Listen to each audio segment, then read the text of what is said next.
Okay, well, I'm Andrew. This is Harriet. And we spent 12 years in West Africa from 2000 to 2012. So we were part of a church planting team.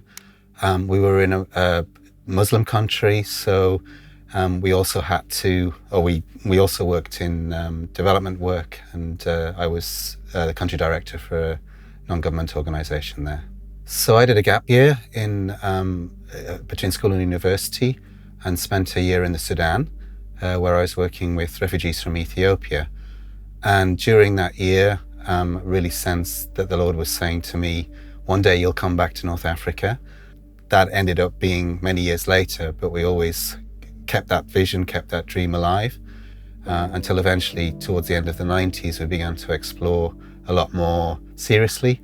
And we came across our organisation, Frontiers, and began to talk to them, and eventually got hooked up with the team in the country we ended up in West Africa. So We met when I was at university, and God had already been speaking to me about doing something with my life that was simple and not necessarily comfortable, but something that was significant.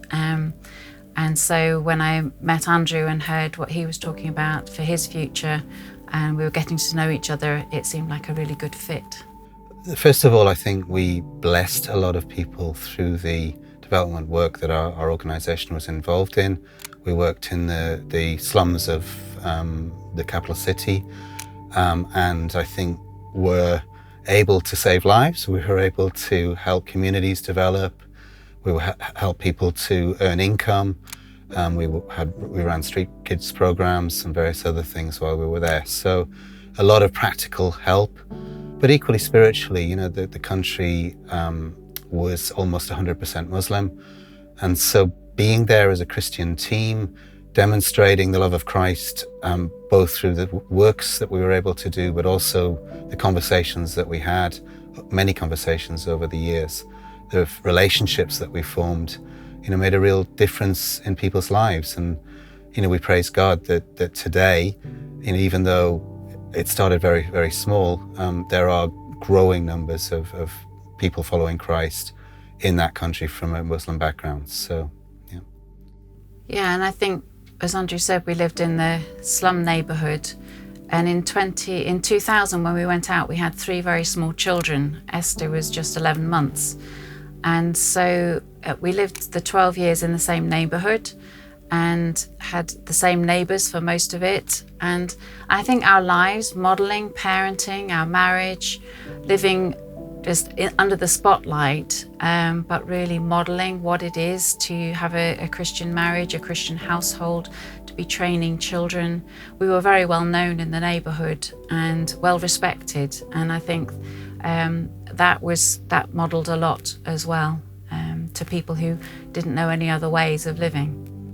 12 years. People often ask us that question, what was it like? And you think, well, it was life for 12 years in a very different environment than here in the UK, and much less comfortable in a culture that was very different to anything we'd known or grown up with. So just engaging with a different culture, being part, making friends, learning language, we were changed radically, I think, inside. Our love for people, our love for the poor, our desire to see people come to know Jesus and, to be with them in worship. One of the things we really sense that John 10:10 talks about fullness of life, life to the full. And we really sense we were living life to the full in both its good things and the hard things, because there were many hard things, of course. But every day was an adventure, sometimes good, sometimes bad. And that changes you. So. We found that the highs are higher, the lows are lower. But it is that abundant life I think Jesus called us to. It's important, I think, because it's actually the first command that God gave us as humankind was to go forth and multiply and fill the nations. And what are we filling them with? It's people made in His image, and that's the very mandate that God created us for. And so if we miss that, then I think we miss out on a big part of what God intends for us. He expects us to go out. He expects us to to reach out in our own culture or cross-culturally or even overseas. And I think our lives are richer as a result of that. So it's something I believe as a church, we need to take very seriously.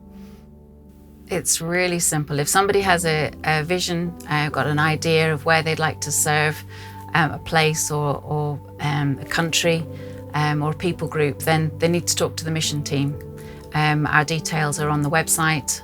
Please do contact us, and any of us would be very pleased to have a conversation with you and explore what that could mean.